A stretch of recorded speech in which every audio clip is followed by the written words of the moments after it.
بسم اللہ الرحمن الرحیم۔ بسم اللہ الرحمن الرحیم۔ الحمد للہ رب العالمین والصلاة والسلام علی اشرف الانبیاء وسید المرسلین، اما بعد فاعوذ باللہ من الشیطان الرجیم۔ بسم اللہ الرحمن الرحیم۔ رب اشرح لی صدری ویسر لی امری واحلل عقدۃ من لسانی یفقہوا قولی، ربنا زدنا علما اللہم فقہنا فی الدین۔ آج ہم انشاءاللہ تفسیر القرآن الکریم کے اس درس میں سورۃ التوبہ اس کی آیت نمبر 60 سے 63 تک کا مطالعہ کریں گے، اور آج کی ان آیات میں جو ہمارے موضوعات ہیں ان کا تعلق جو پچھلی دفعہ موضوع چل رہا تھا منافقین کے تعلق سے، اسی سے آگے اصل میں جاری ہے۔ اور اسی ضمن میں اصل میں ایک اور یہاں پر ایک آیت کے اندر اللہ رب العزت نے زکوٰۃ کا جو مسئلہ ہے کہ زکوٰۃ جب اکٹھی کی جاتی ہے، انسان زکوٰۃ دینے کے لیے نکلتا ہے، تو سوال یہ پیدا ہوتا ہے کہ زکوٰۃ وہ کس کو دے؟ تو اللہ رب العزت نے اس کا جواب اس ایک آیت میں ہمیں دیا ہے۔ اس کے بعد اسی آیت کے اندر ہمارے سامنے ایک اور بڑا ہی اہم موضوع سامنے آتا ہے، وہ یہ ہے کہ اگر ایک طرف کچھ فقیر محتاج لوگ ہوں اور دوسری طرف جہاد اور مجاہدین ہوں، تو کن کی مدد کو ترجیح دی جائے گی؟ اسی طرح پھر تیسرا موضوع ہمارے سامنے ہے کہ منافقین کا ایک منفی تبصرہ اللہ رب العزت نے ذکر کیا ہے، اور رسول اللہ صلی اللہ علیہ وسلم کا جبکہ اس کے مقابلے میں اللہ کے نبی صلی اللہ علیہ وسلم کا جو اخلاق حسنہ ہے اس کو پیش کیا ہے کہ اللہ کے نبی کا یہ تو اخلاق ہے جس کے اوپر تم ایک نیگیٹو کمنٹ کر رہے ہو، منفی تبصرہ کر رہے ہو۔ تو شروع کرتے ہیں سب سے پہلے قرآن مجید کی یہ آیات ان کی تلاوت اور ترجمے سے۔ اللہ رب العزت ارشاد فرماتا ہے، اعوذ باللہ من الشیطان الرجیم، انما الصدقات للفقراء والمساکین والعاملین علیہا والمؤلفة قلوبهم وفي الرقاب والغارمین وفي سبیل اللہ وابن السبیل فریضة من اللہ واللہ علیم حکیم۔ اللہ فرماتا ہے انما، اس کے سوا نہیں یا در حقیقت، الصدقات یعنی جو صدقات ہیں، اور یہاں پر الف لام صدقات کے شروع میں لگایا گیا ہے، جس سے ان صدقات سے مراد اصل میں زکوٰۃ ہے، یعنی خاص صدقات۔ للفقراء، لی کے لیے، فقراء یعنی فقیر محتاج، صدقات جو ہیں زکوٰۃ ہے وہ محتاجوں اور فقراء کے لیے ہے۔ والمساکین، و اور المساکین اور مسکینوں کے لیے ہے۔ والعاملین، اور عامل کام کرنے والے کو کہتے ہیں، یعنی وہ لوگ جن کو زکوٰۃ اکٹھی کرنے کے لیے حکومت جو ہے متعین کرتی ہے، تو ایسے عامل ان کے لیے بھی۔ عاملین علیہا، یعنی جو اس کے اوپر وصول کرنے پر یعنی مقرر کیے گئے ہیں۔ والمؤلفۃ، اور الفت، یہ عربی کا لفظ مؤلفہ، یہ اردو میں بھی ہم الفت کا لفظ محبت کے طور پر استعمال کرتے ہیں، یہ وہی لفظ ہے اصل میں، والمؤلفۃ، اور الفت ڈالنے کے لیے، قلوبہم، ان کے دلوں میں، یعنی جن کے دلوں میں الفت ڈالنا مقصود ہو ان کے لیے بھی یہ زکوٰۃ ہے۔ وفی الرقاب، و اور فی میں، الرقاب، یہ رقبہ جو گردن ہے اس کی جمع ہے رقاب، ان گردنوں کے چھڑانے کے لیے بھی۔ والغارمین، و اور الغارم، یہ تاوان جس کے اوپر چڑھا ہو، تاوان ادا کرنے والوں کے لیے۔ وفی سبیل اللہ، اور فی میں سبیل اللہ، اللہ کی راہ میں، اور یہاں پر مراد اس سے جہاد ہے۔ وابن السبیل، اور ابن سبیل یعنی مسافر، راستے والا، یعنی کہ جو سفر کرنے والا ہے، اور مسافروں کے لیے۔ فریضۃ، یہ فریضہ ہے، من اللہ، اللہ کی طرف سے۔ واللہ، اور اللہ، علیم، وہ خوب علم والا ہے، حکیم، خوب حکمت والا ہے۔ اس آیت میں اللہ رب العزت نے یہ سورۃ التوبہ اس کی آیت نمبر 60، اس کے نمبر کو بھی یاد رکھ لینا چاہیے۔ کیونکہ ایک مسلمان کی جو زندگی ہے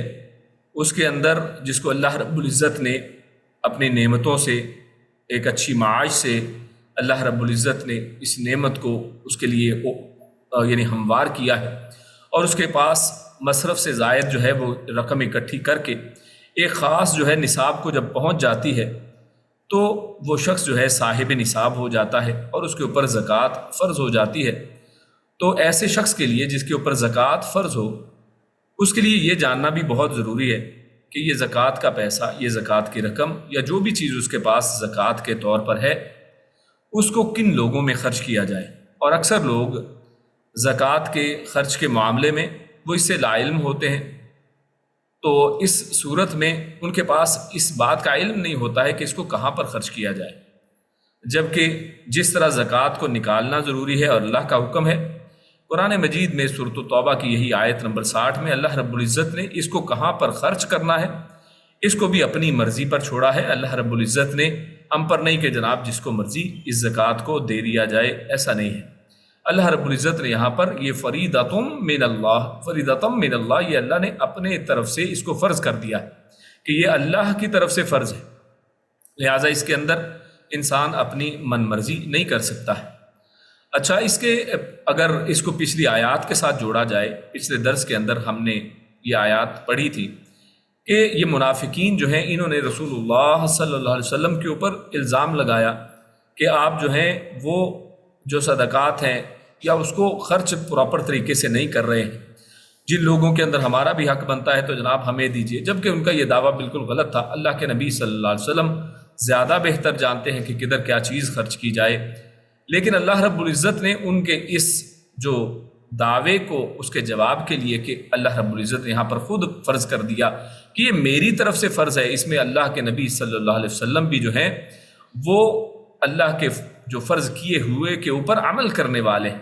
یہ اللہ کے نبی صلی اللہ علیہ وسلم نے اپنی طرف سے فرض نہیں کیا ہے کہ کس کو کیا ملے گا، بلکہ اللہ رب العزت نے اس کو اپنے ہاتھ میں رکھا ہے کہ کس کو کیا دیا جائے۔ تو لہٰذا اس آیت میں جو منافقین کا تان تھا، ان کا جو ایک اعتراض تھا، اللہ رب العزت نے اس کو دور کر دیا ہے، اور خود صدقات کا حقدار جو ہے کون کون ہے اس کو واضح طور پر بیان فرما دیا ہے، تاکہ سب لوگ جان لیں کہ صدقات کی جو تقسیم ہے خود اللہ نے بیان فرمائی ہے، اور رسول اللہ صلی اللہ علیہ وسلم پر اس سلسلے میں کوئی بھی تان کرنا جو ہے بالکل فضول بات ہے اور بے سود ہے، اس کا کوئی فائدہ نہیں، کیونکہ یہ خود اللہ کے ہاتھ میں۔ دوسری چیز یہاں پر جو ہم شروع ہی میں دیکھتے ہیں وہ ہے انما الصدقات۔ تو یہاں پر صدقات کا لفظ آیا ہے، زکوٰۃ کا لفظ نہیں آیا ہے، لیکن اس آیت میں ان صدقات سے مراد زکوٰۃ ہے، اور زکوٰۃ کے ساتھ ساتھ اسی طرح عشر بھی ہے۔ تو زکوٰۃ اور عشر جو ہے جو ایک فریضے کی شکل رکھتا ہے، جبکہ صدقات یہ عام صدقہ خیرات کو بھی بولا جاتا ہے۔ تو لفظ کیونکہ ایک عام ہے تو اس لیے یہاں پر اس کی وضاحت ضروری ہے کہ اس آیت میں اللہ رب العزت نے خصوصاً جو صدقۃ الزکوٰۃ ہے، زکوٰۃ جو ہے وہ یہاں پر مراد ہے، اور اس کی مختلف دلائل علماء نے، مفسرین نے دیے ہیں کہ یہاں پر یہ جو صدقات سے مراد زکوٰۃ کیوں ہے۔ تو ان میں سب سے ایک اہم اسی آیت کے اندر ایک نقطہ وہ یہ ہے کہ اللہ رب العزت نے یہاں پر عاملین علیہا بھی کہا ہے کہ جو اس زکوٰۃ کو یا اس صدقات کو اکٹھا کرنے والے ہیں، اور آپ جانتے ہیں کہ حکومت کی طرف سے وصولی کے لیے جو عاملین وہ صرف فرض زکوٰۃ ہی کے لیے بھیجے جاتے ہیں، عام صدقات خیرات کے لیے عاملین اس طرح مقرر نہیں کیے جاتے ہیں۔ ہاں وہ الگ بات ہے کہ کوئی ان کے پاس نفل صدقہ بھی جمع کروا دے تو اور بات ہے، لیکن اصل میں جو مقرر کردہ حکومت کی طرف سے ہوا کرتے ہیں وہ صرف فرض زکوٰۃ ہی کے اوپر حکومت جو ہے، یا کوئی بھی خلافت یا کوئی بھی حکومت ہے، اسلامی حکومت ہے، تو وہ عاملین کو مقرر کرتی ہے صرف زکوٰۃ کے لیے جو فرض ہوا کرتی ہے۔ اور اسی طرح اس آیت کے آخر میں یہ جو لفظ اللہ نے خود بیان فرما دیا فریضۃ من اللہ، کہ یہ اللہ کی طرف سے فریضہ ہے۔ تو جب اللہ رب العزت نے خود فرما دیا ہے کہ یہ فریضہ ہے تو اس کا مطلب یہ نفلی صدقہ نہیں ہے، یہ عام جو صدقات خیرات ہوا کرتے ہیں یہ وہ اس سے مراد یہاں پر نہیں ہے، بلکہ یہ فریضہ ہے، یہ فرض والے صدقے کی یہاں پر بات ہو رہی ہے، جس سے مراد اصل میں زکوٰۃ ہی ہے۔ اسی طرح صدقہ کو صدقہ کیوں کہتے ہیں؟ اس لیے کہتے ہیں کہ اللہ کے لیے مال خرچ کرنے والا جو ہے وہ عملی طور پر اصل میں یہ چیز ثابت کرتا ہے اپنے ایمان کا اظہار اور مظاہرہ وہ عملی طور پر کر کے دکھاتا ہے۔ ایک شخص زبانی جو ہے اللہ کے اوپر ایمان کا اظہار کرتا ہے، لا الہ الا اللہ محمد رسول اللہ وہ کہہ کر، اور عقائد میں جو 6 بنیادی ایمان کے ارکان ہیں اس کا اظہار کرتا ہے اپنے دل کے ساتھ، اپنی زبان کے ساتھ۔ لیکن عملی طور پر اظہار کیسے ہوگا؟ جب کوئی شخص اگر کوئی ایسا عمل کرتا ہے جس سے اس کا اسلام واضح ہو، جس کی اس کا ایمان واضح ہو، جیسے نماز ہے، جیسے زکوٰۃ ہے، جیسے حج ہے، رمضان کے روزے ہیں، تو یہ تمام عملی مظاہر ہیں کسی بھی شخص کے ایمان کے۔ تو صدقہ اصل میں اس وجہ سے اس کا نام صدقہ یہاں پر خصوصاً وہ کیوں کہا جاتا ہے؟ اس لیے کیونکہ یہ بھی صدق کا مظاہرہ ہے کہ آپ نے اپنے سچے ہونے کا ثبوت پیش کیا ہے کہ واقعی جو آپ نے ایمان کا دعویٰ کیا ہے وہ واقعی ایک سچا دعویٰ ہے۔ تو اس لیے اللہ کے راستے میں جو خرچ کرنا ہے اس کو صدق کہہ دیا گیا، اسی سے صدقہ کا لفظ نکال دیا گیا۔ یعنی یہ ایک باقاعدہ گواہی ہے ایک انسان کے اس کے ایمان کی۔ اگر کوئی شخص صرف نمازیں پڑھتا ہے، روزے رکھتا ہے، تو یہ اس کے ایک ذاتی معاملات ہیں۔ اسی طرح کوئی شخص حج کرتا ہے تو اس کا ذاتی معاملہ ہے، اللہ اور اس کا معاملہ ہے۔ لیکن صدقات یہ اللہ کے اوپر جو سچا ایمان ہے اس کا ثبوت ہے کہ اللہ نے جو اس کو دیا ہے اس کو اللہ کے راستوں میں وہ خرچ کرے۔ اور دوسرا یہاں پر انما، شروع میں اللہ رب العزت نے صدقات سے بھی پہلے اس آیت کا آغاز انما کے ساتھ کیا ہے، اور انما یعنی یہ اصل میں کلمۃ الحصر ہوا کرتا ہے، یعنی جس میں خصوصیت پائی جاتی ہے اور خاص کر دیا جاتا ہے کہ اس کے سوا کوئی ہے ہی نہیں۔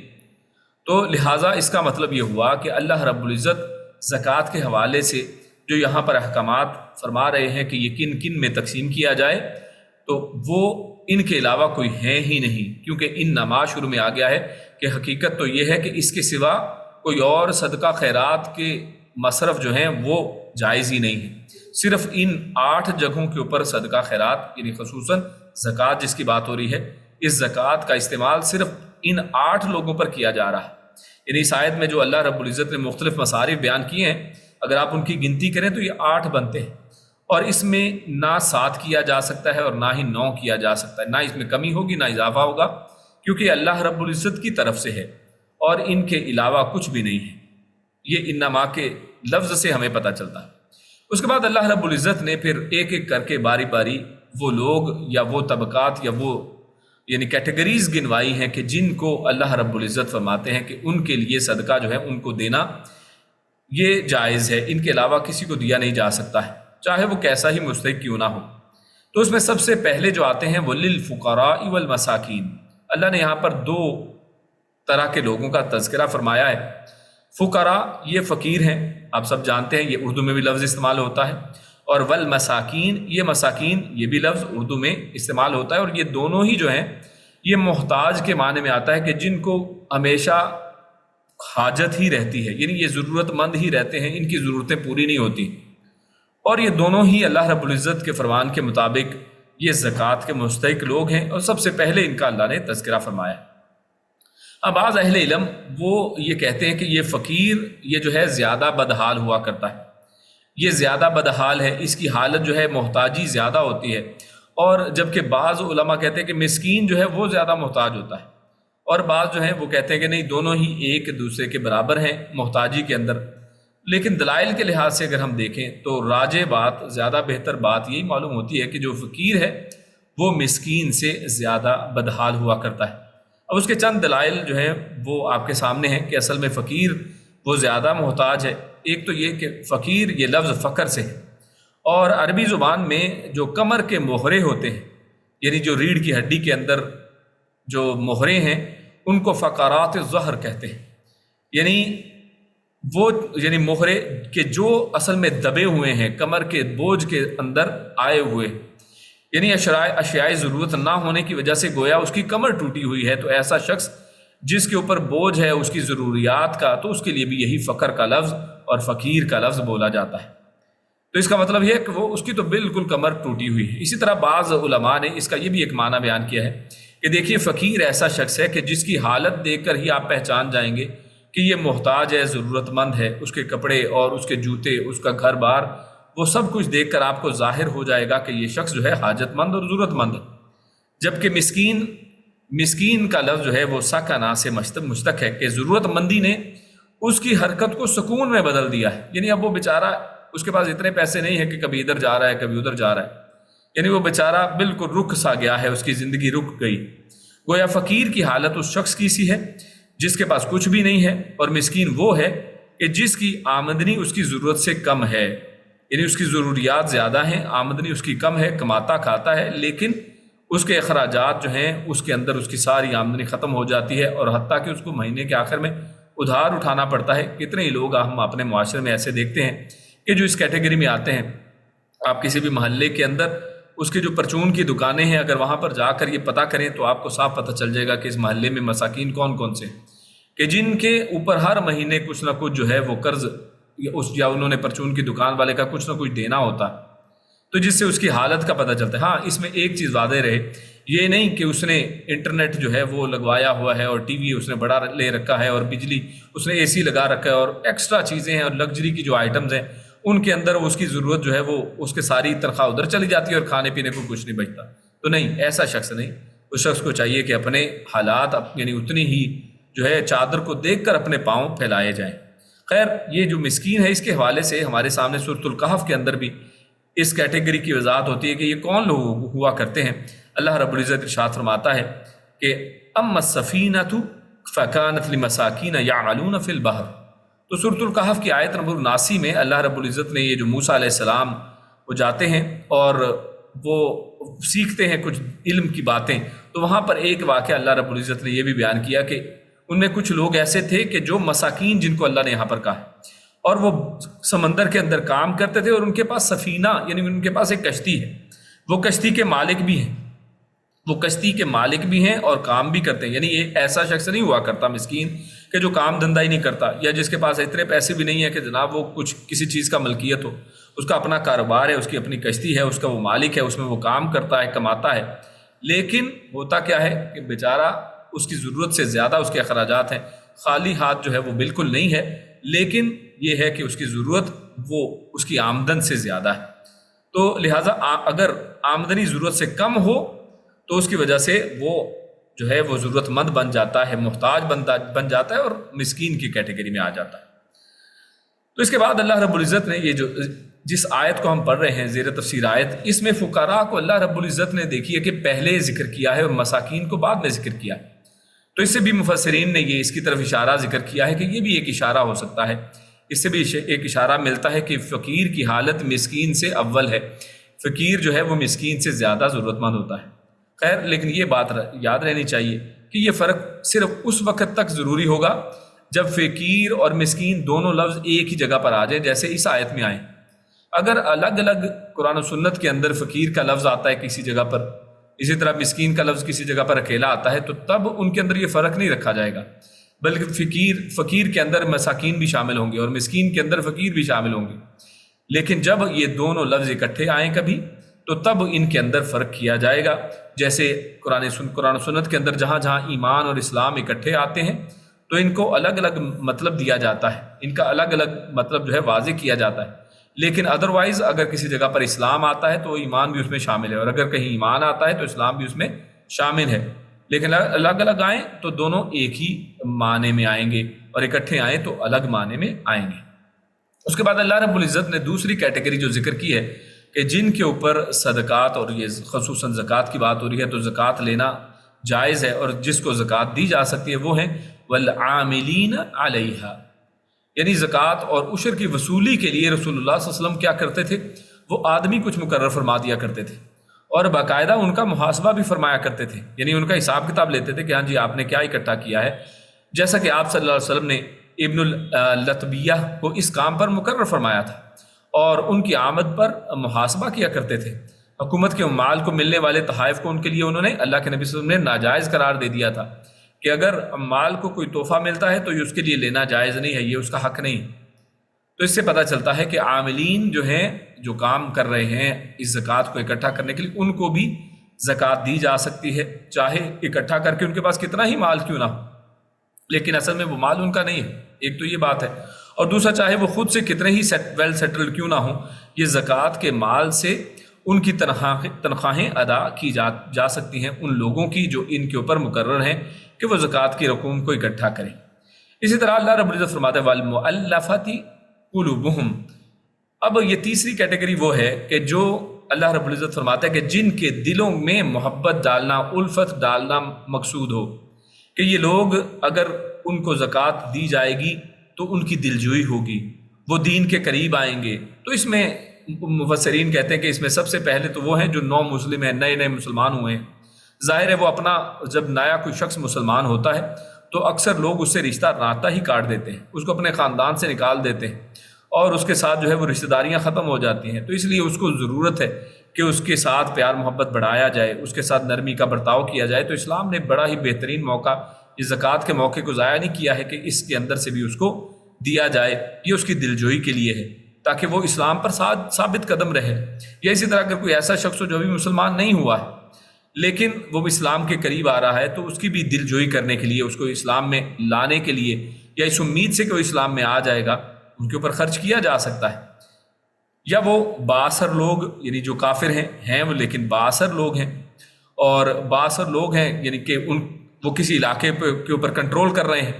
یا مسلمانوں کو ان کے ظلم و ستم سے بچایا جا سکتا ہے. یا پھر وہ ایسا بااثر شخص ہے کہ اس کے مسلمان ہونے کی امید ہے، اگر وہ شخص مسلمان ہو گیا تو کتنے ہی اس کے خاندان والے، کتنے ہی اس کے علاقے والے لوگ مسلمان ہو جائیں گے. تو ایسے لوگوں کے اوپر بھی خرچ کیا جا سکتا ہے زکوٰۃ کا مال، اور یہ بھی مؤلفۃ قلوبہم کے اندر کیٹیگری میں ہی آتے ہیں. یا پھر ذرا وہ کافر سردار جن پر خرچ کرنے سے ان علاقے میں مسلمانوں کے ظلم و ستم سے محفوظ رہنے کی امید ہے. یا بعض لوگ کہتے ہیں کہ اسلام کے غلبے کے بعد یہ مدت ختم ہو گئی، یعنی بعض کا خیال یہ ہے کہ یہ جو ہے نا مؤلفۃ قلوبہم کے یہ کافروں کو بھی خرچ کیا جائے،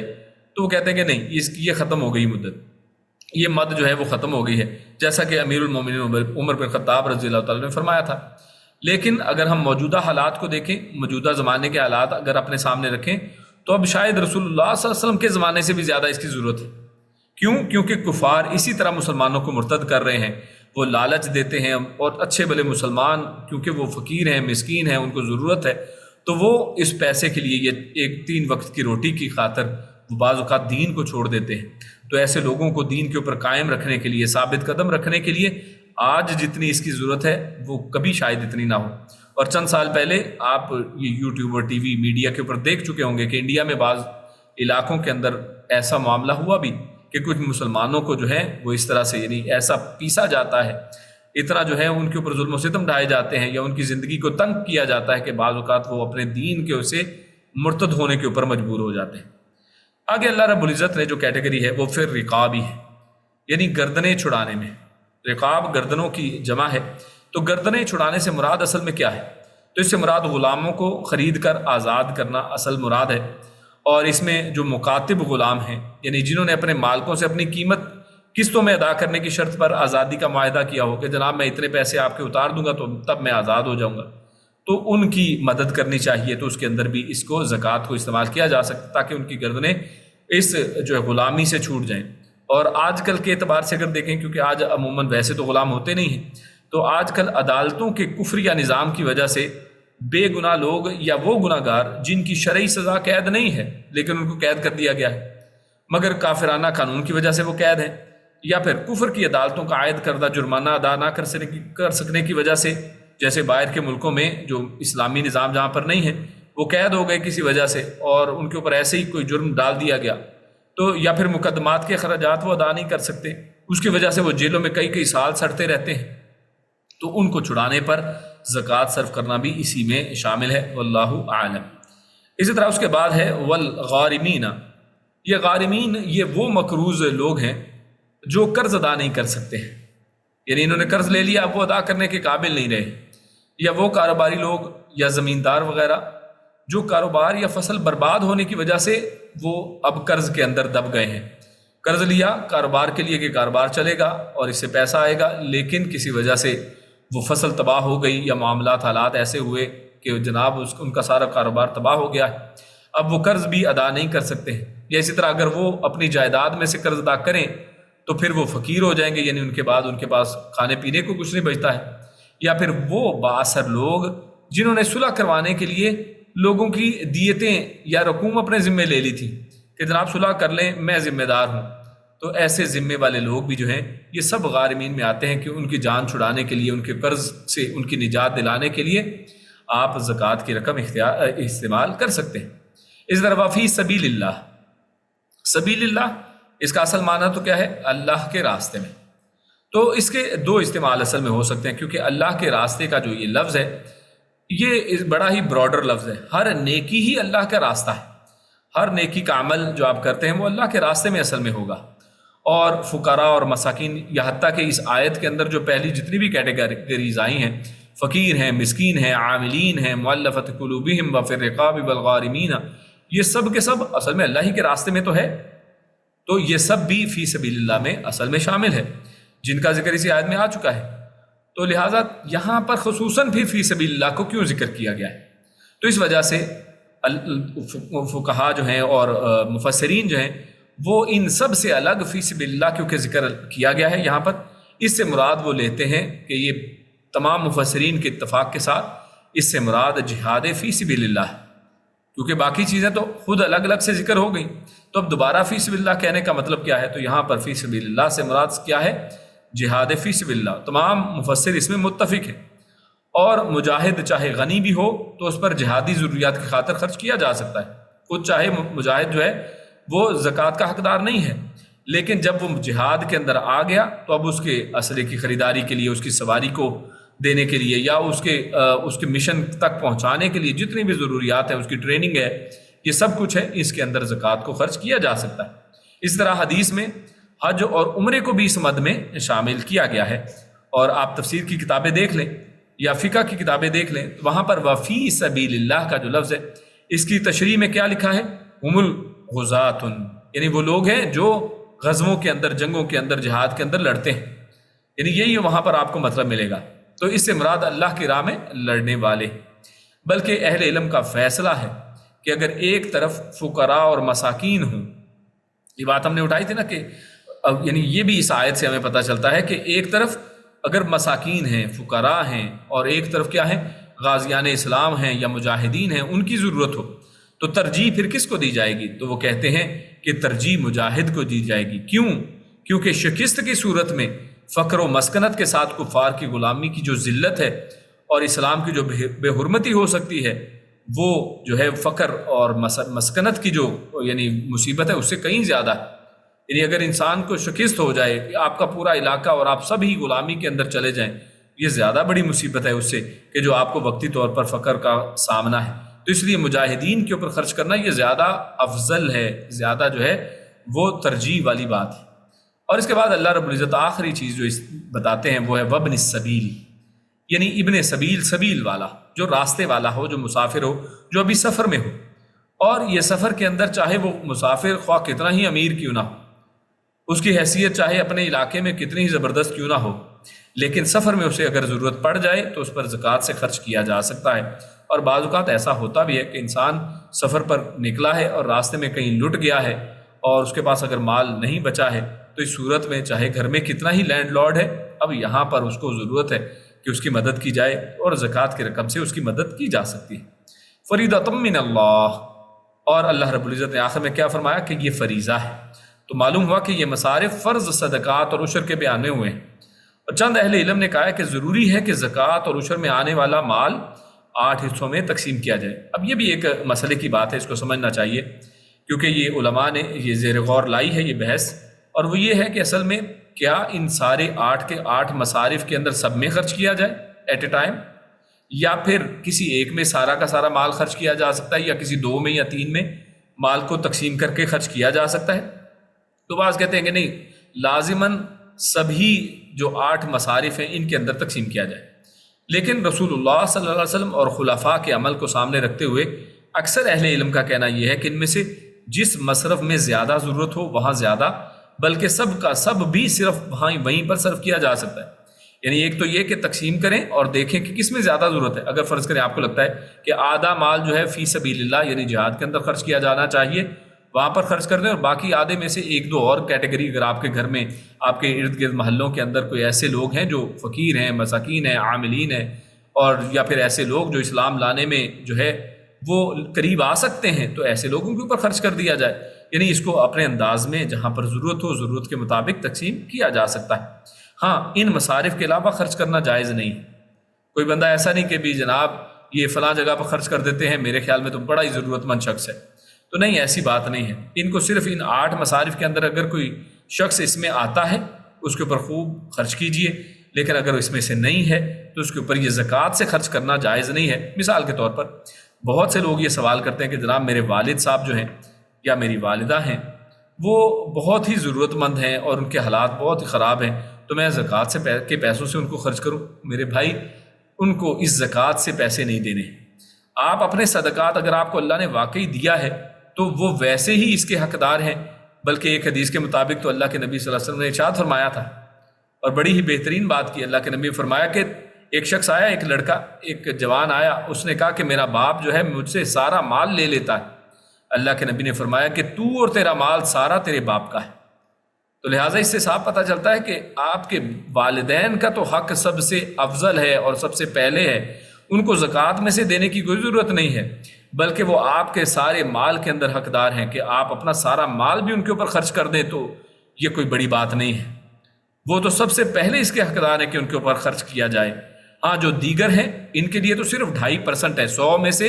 2.5% زکوٰۃ ہے، جبکہ آپ کے والدین تو آپ کے 100% کے اندر حصے دار ہیں، حقدار ہیں کہ آپ ان کے اوپر خرچ کریں۔ اب اپنی اولاد کے اوپر، اپنے بیوی بچوں پہ بھی خرچ کریں، ان کے اوپر بھی برابری کے ساتھ خرچ کریں، تو یہ تو بڑی ہی سعادت کی بات ہے کہ جو لوگ ایسا کر سکیں۔ تو اس لیے ان کو زکوٰۃ کے اندر رکھنا کہ جناب 2.5% میں سے اب میں والدین کو دوں گا، تو یہ اچھی بات نہیں، اور نہ ہی ان کیٹیگریز کے اندر وہ آتے ہیں۔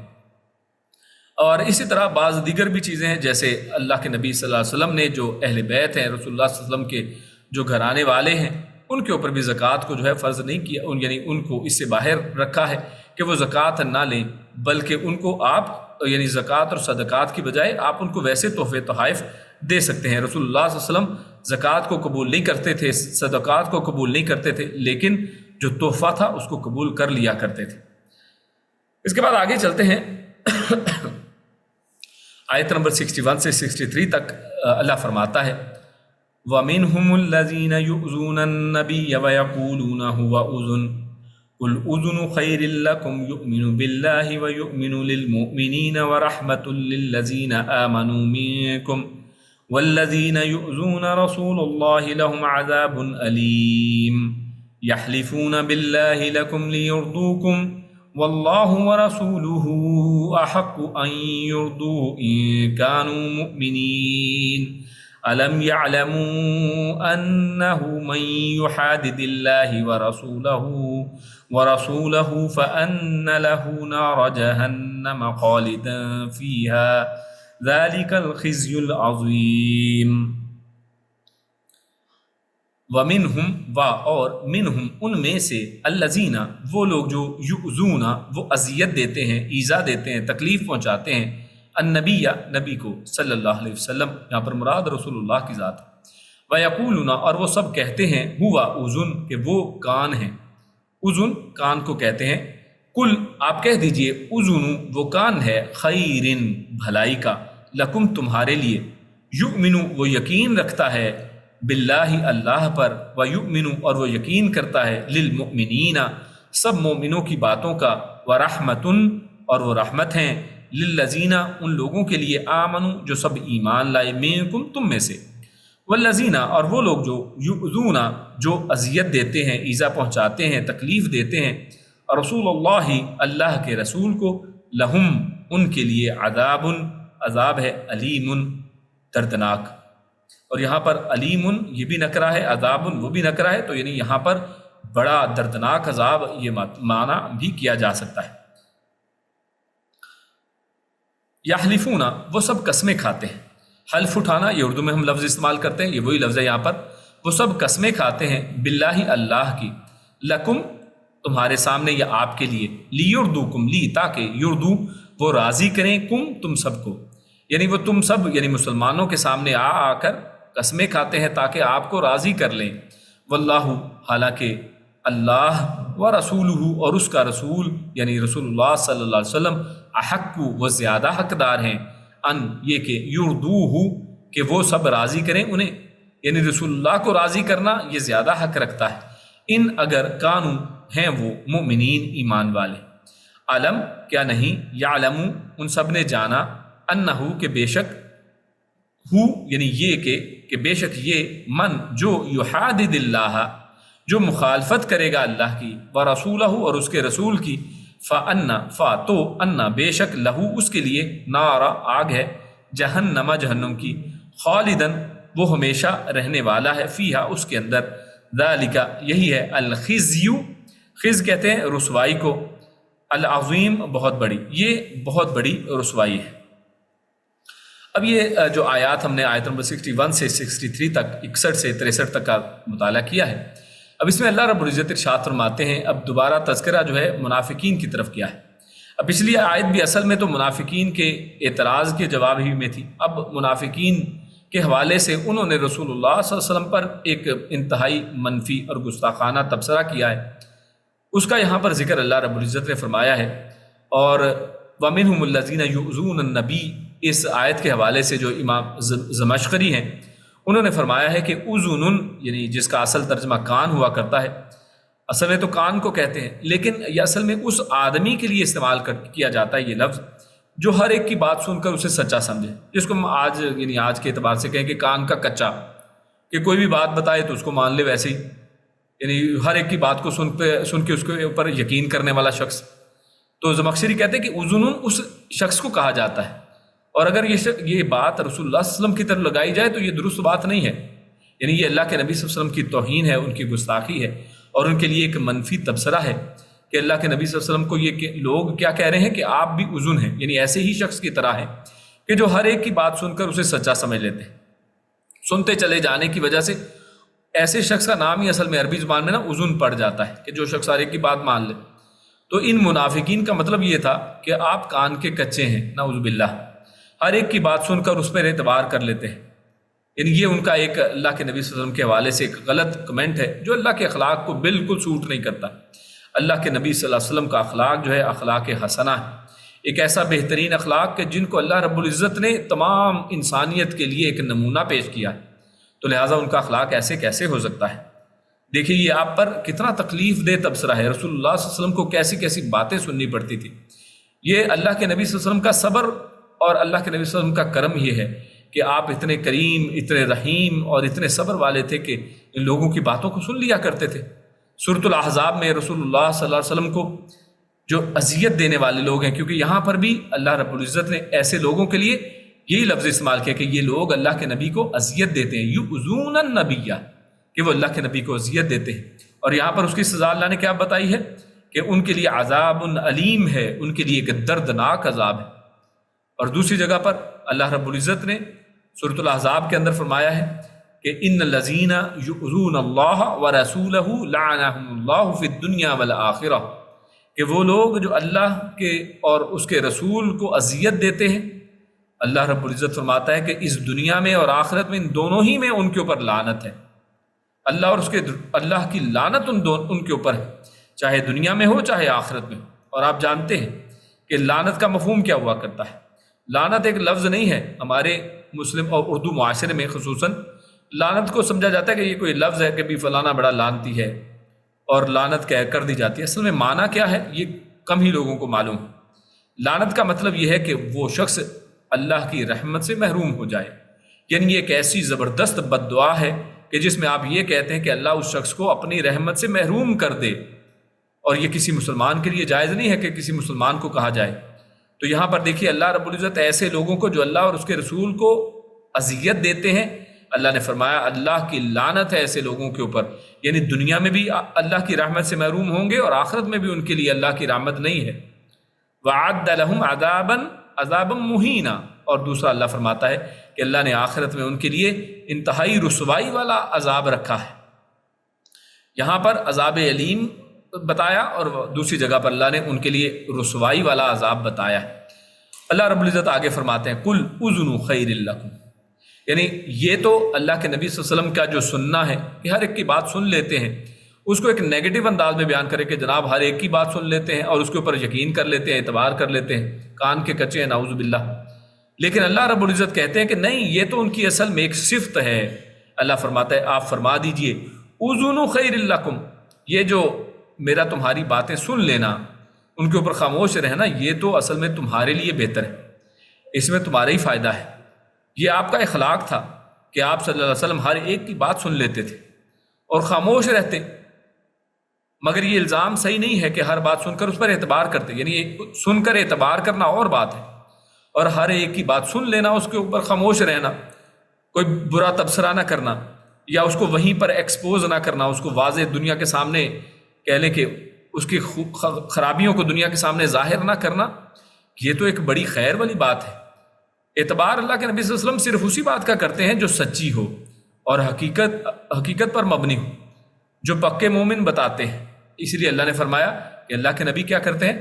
یعنی تمہارے لیے اس لیے بہتر ہے کہ تم اگر جھوٹے بھی ہو، منافق بھی ہو، پھر بھی اللہ کے نبی صلی اللہ علیہ وسلم تمہاری بات سن کر خاموش ہو جاتے ہیں، تمہیں لوگوں کے سامنے جو ہے وہ تمہاری حقیقت ظاہر نہیں کرتے ہیں۔ اور مومنوں کے لیے، کیونکہ للمومنین ورحمہ، کیونکہ مومنوں کے لیے تو یہ ایک رحمت ہے، مومنوں کی باتوں کے اوپر اللہ کے نبی یقین کرتے ہیں، اور جھوٹی باتوں کو سن کر وہ سن تو لیتے ہیں مگر اس پر صبر کرتے ہیں، اس سے درگزر کرتے ہیں، درگزر سے کام لیتے ہیں، فوراً پکڑ نہیں کرتے ہیں، اور یہ تمہارے لیے بہتر ہی ہے۔ ورنہ آپ جھوٹی باتیں سن کر اگر اس پر فوراً اگر مواخذہ کرتے، پکڑ کرتے، تو تم اپنے جھوٹے عذروں کی بنا پر یا تو کب کے قتل کر دیے گئے ہوتے یا پھر مدینہ سے نکال دیے گئے ہوتے۔ آپ جانتے ہیں کہ رسول اللہ صلی اللہ علیہ وسلم اگر کسی شخص کے بارے میں اگر آپ کا چہرہ مبارک سرخ ہوتا یا آپ کے چہرے پر غصے کے آثار بھی دیکھتے، تو صحابہ کرام کی جماعت تو وہ جماعت تھی کہ آپ کے رخسار کے اوپر آنے والی اس جو ہے سرخی کو دیکھ کر جو ہے وہ اپنی تلواریں باہر نکال لیتے کہ حکم فرمائیے کہ ہم ان لوگوں کی گردنیں کاٹ دیں۔ تو یہ تو اللہ کے نبی صلی اللہ علیہ وسلم کی رحمت ہی تھی کہ اللہ کے نبی صلی اللہ علیہ وسلم نے، یہ رحمت کا تقاضا تھا کہ آپ کا اخلاق حسنہ تھا کہ آپ ان کے اوپر خاموش ہو جاتے اور تمہیں ایکسپوز نہیں کرتے تھے، تمہیں لوگوں کے سامنے تمہاری حالت کو ظاہر نہیں کرتے تھے، اور تمہارا پردہ اس دنیا کے اندر رکھا ہوا تھا۔ وَرَحْمَةٌ لِّلَّذِينَ آمَنُوا مِنكُمْ، یہاں ایمان لانے والوں سے مراد وہ لوگ ہیں جو ایمان کا دعویٰ کرتے ہیں، چاہے دل سے ایماندار نہ بھی ہوں، تو یہ اللہ کے نبی کی ایک جو ہے ایمان لانا، یعنی یہ رحمت ہے تمہارے لیے۔ یہ رحمت کی وجہ سے اللہ کے نبی آپ کی باتوں کو سن لیتے تھے۔ ایسے لوگوں کے لیے رحمت ہونے کا مطلب یہ ہے کہ آپ ان کے راز کھولتے نہیں تھے، بلکہ انہیں اپنی اصلاح کر لینے کا ایک موقع دیتے تھے کہ ہو سکتا ہے کہ یہ شخص جو ہے وہ دین کی طرف راغب ہو ہی جائے، اپنی اس منافقت کو چھوڑ دے اور اس دین کے اوپر پکا سچا ایمان والا ہو جائے، کیونکہ ایمان کا کم از کم دعوے دار تو ہے، اور یقیناً حقیقت واقعی یہی ہے کہ کون شخص جو ہے کب اس کے دل کی حالت بدل جائے گی یہ ہمیں پتہ نہیں ہے۔ ہم اگر اپنی ہی حالت دیکھیں یا اپنے معاشرے میں کتنے لوگوں کی حالت دیکھیں تو ہم پہلے کیسے تھے۔ اللہ رب العزت کی یہ توفیق ہے، اللہ رب العزت کا فضل اور کرم ہے کہ ہم میں سے کتنے لوگوں کو اللہ رب العزت نے راہ ہدایت کے اوپر لگا دیا ہے۔ یعنی اگر اللہ رب العزت اور اس کے رسول یہ فوراً مواخذہ کرنے والے، پکڑنے والے ہوتے تو کیا بنتا؟ یہ حقیقتاً اللہ رب العزت کی طرف سے جو اللہ نے فرمایا قُلْ أُذُنُ خَيْرٍ لَكُمْ، یہ جو اللہ کے نبی صلی اللہ علیہ وسلم کا سن کر خاموش رہنا یہ تمہارے لیے بہت بہتر ہے، تو یقیناً یہ بہتر ہے۔ آگے چلتے ہیں، اللہ فرماتا ہے یحلفون باللہ لکم لیردوکم۔ اب یہ منافقین کی ایک دوسری جو ہے وہ ایک حرکت بیان کی جا رہی ہے کہ یہ کیا کرتے ہیں منافقین، جب کہیں اکیلے ہوتے ہیں تو مسلمانوں کے خلاف کیا کیا باتیں کرتے ہیں، مسلمانوں کا استہزاء کرتے ہیں، پپتیاں کستے ہیں، مسلمانوں کا مذاق اڑاتے ہیں۔ مسلمانوں کو یا نبی اکرم صلی اللہ علیہ وسلم کو اگر کبھی ان کی اطلاع ہو جاتی تو پھر کیا ہوتا، یہ قسمیں کھا کھا کر مسلمانوں کو راضی کرنے کی کوشش کرتے تھے کہ مسلمانوں کے اندر ہمارا مقام مرتبہ وہی رہے اور مسلمان ہم پر یقین کر لیں،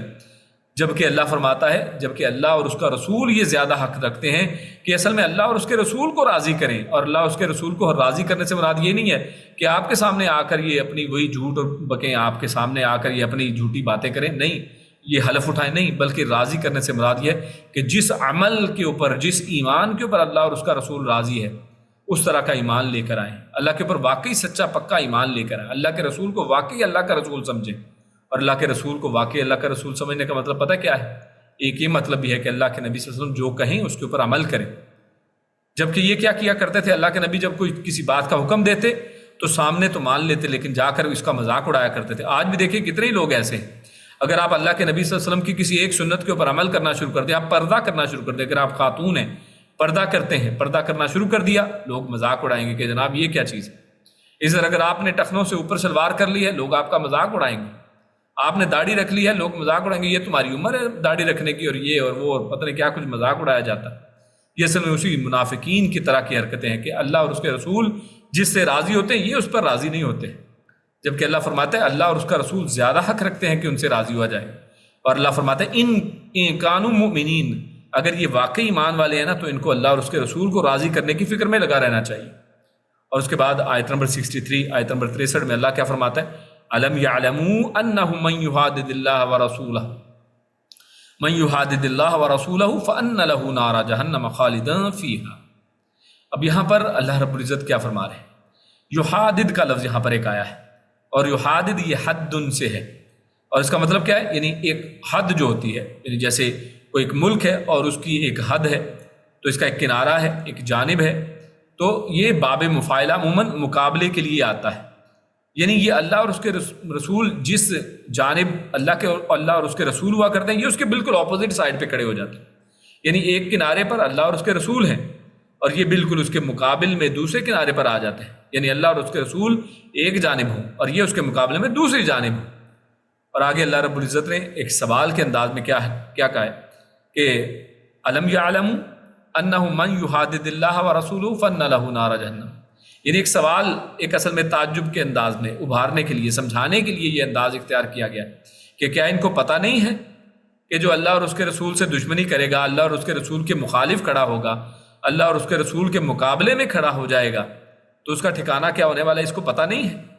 یعنی یہ انداز اصل میں اس وقت اختیار کیا جاتا ہے جب ایک ایسی بات بتانا مقصود ہو کہ جس کا سب کو پہلے سے ہی پتہ ہے، یعنی سب کو انجام پتہ ہے کہ اگر ایسا کریں گے تو جہنم تمہارا ٹھکانہ ہوگی، اور اسی لیے اللہ نے فرمایا لہو نار جہنم، ان کا ٹھکانہ جہنم ہے، ان کے لیے جہنم ہے، اور آگے کیا فرمایا خالداً فیہا، یعنی اس میں امید نہ رکھیں کہ کہیں جہنم میں جائیں گے، کچھ دن گزاریں گے اور اس کے بعد نکل آئیں گے، نہیں، خالداً فیہا، اس میں وہ ہمیشہ رہنے والے، اس میں سے کبھی نکلنے والے نہیں ہیں۔ تو یہ سوال کرنا مقصد نہیں تھا، بلکہ بتانا یہ ہے کہ یہ اتنی واضح بات ہے، اتنی سمجھداری کی بات کہ یہ تو انسان واقعی سمجھ جاتا ہے کہ اتنا بڑا رب اللہ اکبر جس کے لیے ہم یہ لفظ بولتے ہیں کہ اس کے مقابلے میں کیا کوئی آ سکتا ہے؟ کیا اس کے مقابلے میں کوئی شخص جیت سکتا ہے؟ کیا اللہ اور رسول، اور وہ رسول جس کو اللہ رب العزت جو ہے وہ آگاہ کر دیتے ہیں، ان لوگوں نے کتنی دفعہ سازشیں کی ہیں، اللہ رب العزت وحی کے ذریعے رسول اللہ صلی اللہ علیہ وسلم کو آگاہ کر دیا کرتے تھے۔ ایک دفعہ انہوں نے پلان بنایا، اللہ کے نبی صلی اللہ علیہ وسلم نیچے بیٹھے ہیں اور یہ اوپر جاتے ہیں چھت پر اور پتھر اللہ کے نبی صلی اللہ علیہ وسلم پر پھینکنے کا پلان بناتے ہیں، یہ منصوبہ بنتا ہے، لیکن اللہ رب العزت جو ہے رسول اللہ صلی اللہ علیہ وسلم کو وحی کے ذریعے سے آگاہ کرتے ہیں، اللہ کے نبی صلی اللہ علیہ وسلم وہاں سے نکل کھڑے ہوتے ہیں اور اللہ رب العزت ان کو بچانے والا ہے۔ تو کیا اللہ اور اس کے رسول کو ان کے مقابلے میں کوئی آ سکتا ہے؟ ممکن ہی نہیں ہے۔ اس لیے اللہ نے فرمایا فَأَنَّ لَهُ نَارَ جَهَنَّمَ خَالِدًا فِيهَا، تو اللہ اور اس کے پیغمبر کے مقابلے کا نتیجہ صرف واضح ہے، یہ ہمیشگی کی جہنم ہے۔ ذَلِكَ الْخِزْيُ الْعَظِيمُ۔ اب یہاں پر یہ دیکھیے اللہ نے اب ان کی انجام کیا بتایا ہے کہ یہ جو جہنم کے اندر جانا ہے نا، یہ کوئی بڑی عزت والی بات نہیں ہے، کیونکہ یہ منافقین کیا کہتے تھے کہ ہم سب سے زیادہ عزت والے ہیں، اور انہوں نے یہ بھی دعویٰ کیا ایک دفعہ جب اللہ کے نبی صلی اللہ علیہ وسلم مارکے کے لیے نکلے ہوئے ہیں اور یہ واپسی پر مسجد درار بناتے ہیں اور یہ کہتے ہیں کہ جناب ہم تو جناب مدینہ سے عزت والے ہم ہیں اور ہم ذلیلوں کو نکال دیں گے، یعنی مسلمانوں کو وہ ذلیل سمجھتے ہیں اور خود کو عزت والا سمجھتے ہیں۔ اللہ رب العزت کیا فرماتا ہے؟ ذالک الخزی العظیم، یہ جو تمہیں جہنم ملنے والی ہے نا، یہ اصل میں بہت بڑی ذلت ہے، یہ اصل میں وہ رسوائی ہے جس کے تم حقدار۔ تو دنیا میں یہ جو کفار منافقین اپنے آپ کو عزت دار سمجھتے رہتے ہیں، اللہ نے ان کے لیے فرمایا کہ جہنم کا ٹھکانہ یہ اصل میں بہت بڑی رسوائی ہے، جب اس میں جاؤ گے تب تمہیں پتہ چلے گا۔ اللہ رب العزت ہم لوگوں کو ایسے لوگوں سے، منافقوں سے، اور خود ہمارے اندر منافقت کی جو اگر کوئی علامات ہیں، اللہ ان سے ہمیں محفوظ رکھے۔ اللہ کے نبی صلی اللہ علیہ وسلم نے منافقت کی علامات بتائی ہیں کہ منافق جو ہے ہمیشہ جب بھی بولتا ہے جھوٹ بولتا ہے، وعدہ کرتا ہے تو وعدے کی خلاف ورزی کرتا ہے، جب بھی وہ کسی کے ساتھ اگر کوئی جھگڑا ہو جائے تو پھٹ پڑتا ہے، اور وہ جو ہے امانت میں خیانت کرتا ہے۔ تو اسی طرح یہ منافقوں کی علامات ہیں۔ اللہ رب العزت ہمیں ان منافقوں سے محفوظ رکھے، ان کی چالوں سے، ان کی سازشوں سے تمام مسلمان امت کو اللہ رب العزت محفوظ رکھے۔ اللہ رب العزت ہم سب کو سچا پکا مسلمان بننے کی توفیق عطا فرمائے۔ اللہ رب العزت ہمیں نیک عمل اور اچھی سمجھ کی توفیق عطا فرمائے۔ سبحان ربک رب العزت عما یصفون وسلام علی المرسلین والحمد للہ رب العالمین۔ جزاکم اللہ خیر وبارک اللہ فیکم۔ جب ہمارا کوئز ٹائم ہے، میں آپ کے سامنے سوال رکھتا ہوں۔ سب سے پہلا سوال ہمارا ہے انما الصدقات للفقراء والمساکین۔ یہ جو آیت ہے اس میں یہاں صدقات سے اصل میں کیا مراد ہے؟ اسی طرح للفقراء والمساکین میں فقیر اور مسکین کے حوالے سے بتایا گیا، تو ان میں اصل میں کیا فرق ہے اور کون زیادہ حقدار ہے؟ پھر والمؤلفتی قلوبہم، تو اس جو مؤلفتی قلوبہم ہے اس سے کیا مراد ہے، ان کے حقدار کون لوگ ہیں؟